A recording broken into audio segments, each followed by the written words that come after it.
যেই আওয়াজটার সঙ্গে আমার আজ থেকে 15 বছর আগে পরিচয় হয়, সেই আওয়াজটা পরবর্তী সময় আমার বন্ধুর আওয়াজ হবে আমি কখনো ভাবিনি। সো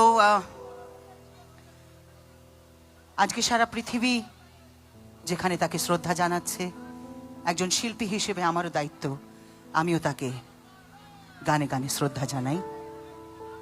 যেই গানটার সঙ্গে আমার প্রথম পরিচয় হয় জুবিনের, আমি জানি এখানে অনেকের সেটা পছন্দের গান, তো তোমরা যদি আমার সঙ্গে গলা মেলাও আমার খুব ভালো লাগবে।